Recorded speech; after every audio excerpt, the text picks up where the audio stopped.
요즘에 내연기관 자동차를 타면 여러분 늘 그런 생각을 좀 하게 됩니다. 혹시 이게 마지막은 아닐까? 이런 생각을 하게 돼요. 그렇다면 정말 좋아하는 자동차, 내가 갖고 싶은 자동차는 정말 본격적인 전기차 시대가 오기 전에 한번 가져봐야 되는 게 아닐까? 그런 생각이 들어요. 오늘 제가 이 차를 타면서도 이거 조금 무리를 해서 어떻게 좀 해봐야 되나? 그런 생각을 했습니다. 오늘 막 새로 나온 신차 시승하고 있는데요. 포르쉐 마칸 GTS입니다. 포르쉐 마칸은요, 인도네시아어로 호랑이라는 뜻입니다. 그래서 포르쉐에서 제일 작은 SUV인데요. 카이엔 밑에 있죠. GTS는 사실상 마칸의 기함입니다. 포르쉐 S와 터보 사이에 GTS가 있는데, 포르쉐 마칸은 터보가 나오지 않기 때문에 사실상 GTS가 기함이라고 할 수 있죠. 이 GTS는 그란투리스모 스포츠의 약자입니다, 여러분. 포르쉐의 여러 가지 라인업 중에서도 고성능이라는 뜻이고요. 물론 위에 터보가 있습니다만, 터보는 진짜 본격적으로 트랙을 공략하겠다, 승리하겠다, 이런 의지가 강력한 모델이고요. GTS는 장거리 고성능 그리고 여러 가지 편의사항을 가지고 있으면서도 포르쉐만의 어떤 특성들을 고유하게 가지고 있는 그런 모델들을 의미를 합니다. 게다가 또 재밌는 게 뭐냐면요, GTS는 포르쉐가 좀 마지막에 만들어요. 하나의 라이프 사이클이 끝날 때 즈음에 GTS를 출시하는 어떤 전통을 가지고 있습니다. 그래서 포르쉐 좋아하시는 분들은 GTS가 나오면 이제 이 모델이 끝나는구나, 이렇게 생각을 하고요. 또 뭐 어떤 분들은 끝물이라 그래서 새 차가 나올 때 사는 게 낫지 않겠어? 뭐 이런 생각들을 하시는 분들이 계시죠. 하지만 저는 어떤 계기를 통해서 GTS 모델이 정말 귀하구나 라는 걸 깨달을 수밖에 없었는데요. 바로 718 막스터 GTS 4.0 모델이었죠. 바로 그 모델 때문에 이거 GTS는 진짜 좀 특별하구나, 그런 생각을 좀 하게 되었습니다. 마칸 GTS를 시승하면서도 되게 비슷한 느낌이었는데요. 사실 마칸은 약간 어중간한 느낌이 있었습니다. 그런데 그런 생각이 조금 바뀌었습니다. 마칸 GTS는 매콤한 성능이 있네요. GTS만의 성능인 거죠. 이 차는 2.8L V6 바이터보 엔진을 쓰고 있고요. 최대 출력이 69마력 높아졌습니다. 그래서 원래 380마력이었는데 지금 이거는 449마력이에요. 그리고 최대 토크도 한 3점도 높아졌습니다. 그래서 GTS의 최대 토크는 56.1입니다. 정지 상태에서 시속 100km까지 가속하는 데 걸리는 시간은 론치 컨트롤 쓰면 4.3초입니다. 마침 앞에가 조금 뚫려 있으니까요. 살짝 좀 밟아보겠습니다. 지금 노멀 모드고요. 스포트 플러스,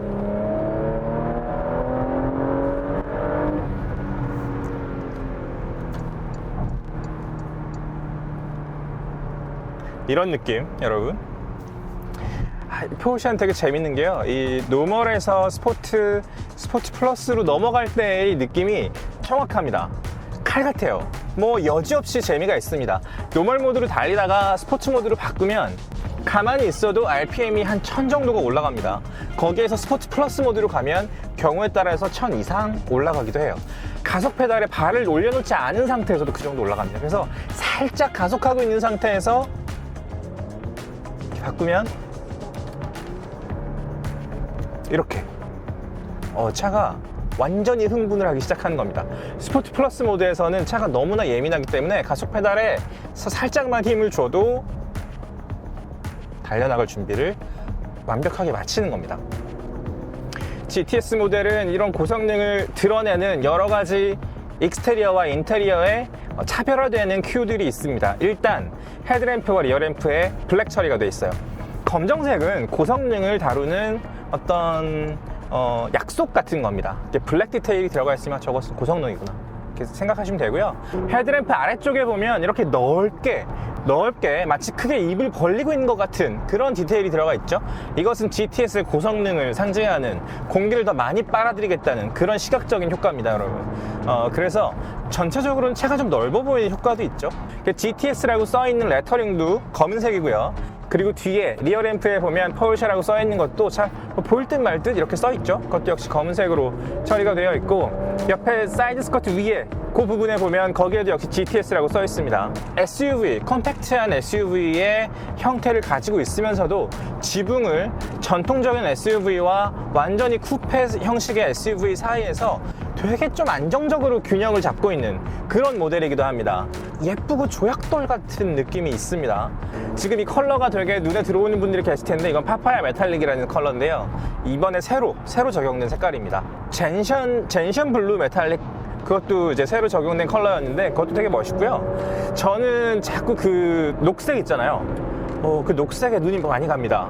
이것도 역시 718 박스터 4.0 GTS 모델의 영향인 것 같은데 그 색깔이 GTS에 들어가면 어떻게 그렇게 유난히 좀 멋있어 보이는지 모르겠습니다. 안에도 보면 이거는 뭐 한 200만원대 중반 되는 옵션인데요. 이 스티칭을 외장 컬러와 똑같은 색으로 맞출 수 있습니다. 이 안전벨트 컬러도 마찬가지입니다. 그래서 익스테리어 컬러와 내장의 요소들을 맞추는 거, 이거 옵션이고요. 터널 지나는 동안 여러분 소리 한번 들어보세요.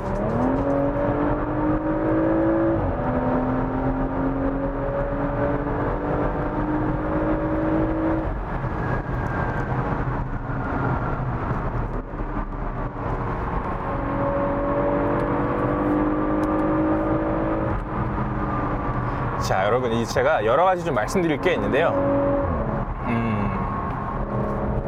계속해서 뭔가 팝콘 사운드라거나 뒤에서 바바방 하고 터지는 소리가 GTS에서 나는데 그 소리조차도 품위가 있습니다.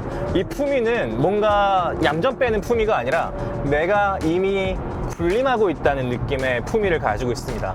빨리 달리는 자동차 중에서도 물론 자극적으로 여러 가지 소리를 내는 장치들을 일부러 내고 있는 그런 자동차들도 있습니다만 이 포르쉐는 그걸 막 이렇게 애를 쓰는 느낌이 전혀 아니에요. 전혀 애를 쓸 필요가 없습니다. 그냥 내는 그대로, 엔진에서 나는, 배기음에서 나는 그대로를 들려줘도 너무나 매력적인 소리를 내고 있습니다. 그죠? 자, GTS가 어디가 어떻게 달라졌는지부터 조금 더 이어서 말씀드릴게요. 인테리어도 많이 달라졌습니다. 이 앞에 10.9인치 이 모니터가 이게 터치로 바뀌었고요. 되게 기민한 터치입니다. 살짝 눌러도 되게 반응이 빠르고, 그리고 이 밑에도 다 되게 모던한 햅틱 반응의 터치 패널로 바뀌었어요. 포르쉐가 되게 오랫동안 물리 버튼들을 여기에 오밀조밀하게 많이 썼었거든요. 근데 그게 싹 되게 모던해졌어요. 마칸의 다음 세대는 전기차로 나올 거라는 이야기가 있습니다. 이 마칸 GTS가 사실상 마칸의 마지막 모델이라는 뜻이겠죠? 좀 하나하나를 느낄 때마다 공들여서 느끼게 되는 그런 경향이 있습니다. 그래서 조금 좀 딱딱하게 만들었다 그래요. 전륜의 경우는 한 10% 정도, 후륜은 15% 정도를 더 딱딱하게 세팅을, 서스펜션을 했다고 합니다. 기본적으로 에어 서스펜션, 포르쉐 액티브 서스펜션 매니지먼트가 적용이 된 에어 서스펜션이 들어가 있기 때문에 차체는 원래보다 한 1cm 낮아졌고요. 기본적으로 후륜 기반의 자동차이기 때문에 달릴 때 여기 보면 구동력이 어떻게 배분되고 있는지 실시간으로 보여주는 모니터가 있거든요. 그걸 보고 계시면 달릴 때 대부분은 후륜에 힘이 가 있다는 걸 시각적으로 확인하실 수 있을 거예요. 막 급하게 가속을 한다거나 이럴 땐 전륜에 가고 거의 5대5로 조율이 되는데, 뭐 이렇게 글라이딩 할 때라거나 고속으로 주행할 때, 그때는 기본적으로는 후륜의 힘이 더 훨씬 많이 가고 있습니다. 액티브하게, 스포티하게 움직이는 기본적인 세팅을 하고 있다는 거겠죠. 딱딱해졌다고는 하지만 여러분, 우리가 요즘에 전기차를 탈 때 느끼는 그런 딱딱함이랑은 차원이 좀 많이 다릅니다. 최근에 전기차가 되게 많이 나오고 시승을 전기차를 많이 하다 보니까 이 성숙한 딱딱함에 대한 어떤 노스텔지아가 저한테 있었던 것 같아요. 마칸 GTS를 타면서 이 느낌이지, 그래, 이런 생각이 자꾸 드는데요. 트랙과 공도를 아우르는, 때로는 오프로드까지 아우를 수 있는 되게 폭넓고 실력 있는 브랜드의 세팅입니다. 지금까지 마칸의 구매 고객 중에서 한 70% 이상이 포르쉐를 처음 사는 고객이었다고 하고요. 그리고 이 마칸의 고객 중에 한 3분의 1 정도가 여자 고객이었다고 합니다. 이 포르쉐의 세계로 제일 많이 신규 고객이 유입될 수 있도록 하는 대문 역할을 하고 있는 그런 모델이라는 뜻이기도 하죠. 역시 포르쉐의 전체적인 판매량에서 제일 큰 볼륨을 차지하고 있는 것은 카이엔과 마칸입니다. 이게 절반 이상 정도가 팔리고 있는데요. 그것을 또 반으로 뚝 떼서 살짝 좀 더 많이 팔리는 게 카이엔이고, 절반 조금, 그러니까 4분의 1보다 조금 떨어지게 팔리는 게 마칸인 거죠. 여자 고객이 많다는 건 아무래도 여러 가지 SUV라는 편안함, 도시에서 잘 어울리고, 그리고 좀 과하지 않고 편안하게 일상에서도 충분히 쓸 수 있는 그런 모델이기 때문에 여자분들이 타시기에도 부담을 좀 덜 느끼시는 것 같아요. 상대적으로 작고 컴팩트한 모델들이 도시에서 타기에는 좀 더 편하고 그리고 더 스타일리시합니다, 여러분. 제가 지금 시승하고 있는 이 마칸 GTS는 여러 가지 옵션이 적용된 채로 1억 3천만 원입니다. 1억 1천 몇백만 원부터 시작을 하는데요. 거의 모든 브랜드들이 2025년을 기점으로 내연기관 온리 자동차는 이제 만들지 않고요. 그리고 더 많은 브랜드들이 2030년을 기준으로 전기차만 생산하겠다라고 선언들을 좀 많이 하고 있습니다. 마칸이라는 모델이 가장 성숙한 채로 가장 카랑카랑하고 매콤한 고성능을 가지고 있다. 그런 사실만으로도 의미가 충분한 모델이라는 그런 생각이 들고요. 이 내연기관 시대가 가기 전에 한 대의 포르쉐를 골라라. 그렇다면 저는 718 4.0 GTS를 고르겠습니다. 마지막으로 내연기관 포르쉐를 갖고 싶지만 조금 더 일상과 트랙을 아우르고 싶다. 더 포르쉐의 다재다능함을 느끼고 싶다. 그런 분들은 마칸 GTS를 생각해 보시는 것도 나쁘지 않을 것 같다는 그런 말씀을 드리고 싶습니다. 포르쉐를 탔을 때 느껴지는 어떤 완벽함, 퍼펙션이 있죠. 포르쉐를 소유한다는 건 내가 자동차를 한 대를 소유한다, 혹은 뭐 빨리 달릴 수 있는 가능성을 갖는다, 뭐 다 맞는 얘기입니다만, 퍼펙션을 소유한다 라고 생각하시는 게 가장 가까운 내 마음을 만족시킬 수 있는 가장 가까운 문장이 아닐까, 저는 그렇게 생각합니다. 마칸 GTS 역시 비슷한 느낌을 전해주네요. 지금까지 시승했던 모든 마칸을 지워버릴 수 있을 것 같은 그런 느낌을 여러모로 전해줍니다. 내연기관 시대가 저물어 간다고 해서 좀 조바심을 느끼는 분들도 많이 계실 거고요. 그리고 전기차 시대가 막 오기 때문에 지금 새 차를 고르고 있는 분들은 내가 전기차를 사야 되는 거 아닐까? 이렇게들 많이 생각하시는 것 같아요. 제가 드릴 수 있는 조언은 서두르실 필요는 없다는 겁니다.